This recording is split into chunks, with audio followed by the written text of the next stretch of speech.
Halo, saya Dino Patijalal.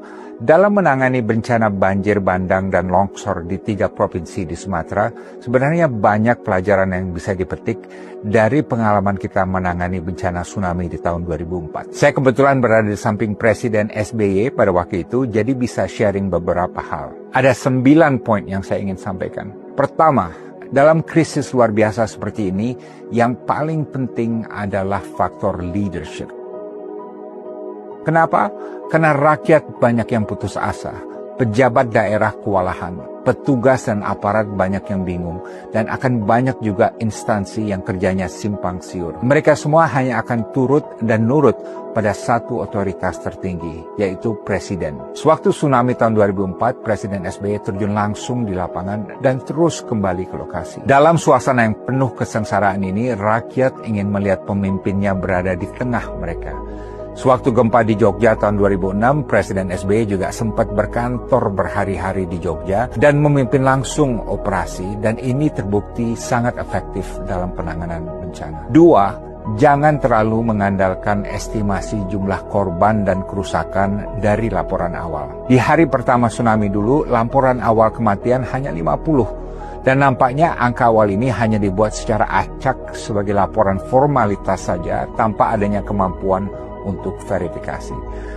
Barulah setelah beberapa minggu ketahuan bahwa jumlah angka kematian yang sebenarnya adalah sekitar 150.000 dan jumlah pengungsi adalah sekitar 500.000 orang. Percayalah, jumlah korban di Sumatera kali ini akan terus bertambah dan pemerintah perlu siap dengan suatu contingency untuk ini. 3, walaupun banjir dan longsor hanya terjadi dalam 1 atau 2 hari, masalahnya tidak selesai begitu banjirnya selesai. Justru masalah yang lebih berat akan timbul silih berganti selama 3 atau 4 minggu ke depan, dan pemerintah harus selalu antisipasi masalah berikutnya. Di waktu tsunami dulu, satu hal yang menjadi masalah adalah penyakit yang begitu cepat menyebar karena begitu banyaknya mayat membusuk di lapangan. 4, dalam krisis luar biasa yang mencakup 3 provinsi ini, perlu ada satu panglima operasional di lapangan yang langsung di bawah Presiden dan bisa mengendalikan berbagai instansi pemerintah. Tanpa komando satu panglima di bawah Presiden ini, maka bisa timbul masalah koordinasi, persaingan, benturan, dan bahkan tabrakan di medan bencana yang bisa kontraproduktif. Sewaktu tsunami dulu dan juga sewaktu gempa di Jogja, yang menjadi panglima di lapangan adalah Mayor Jenderal Bambang Darmono. Dalam situasi banjir longsor di Sumatera kali ini, mungkin kepala BNPB saja tidak cukup untuk mengendalikan seluruh operasi.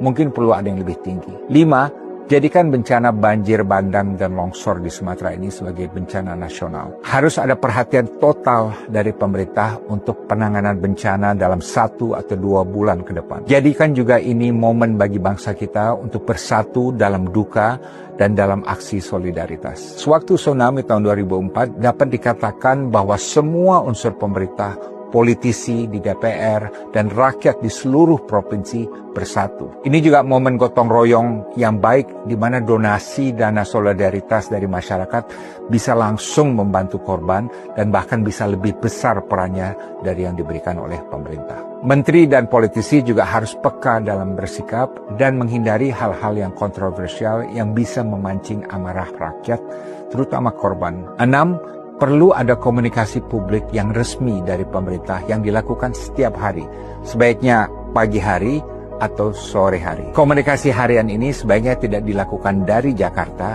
tapi dilakukan dari Satgas di lapangan. Ini penting agar jangan sampai ada berita yang simpang siur mengenai apa yang terjadi. Perlu juga ditunjuk seorang jubir yang kompeten, yang bisa menjelaskan situasi secara profesional dan kredibel. 7, bagi para menteri yang ikut menangani berbagai aspek bencana di lapangan, yang paling penting itu bukan optik ikut kerja bakti di lapangan, karena untuk ini sudah ada ribuan aparat yang menangani ini, dan ini juga bisa membuang waktu yang berharga.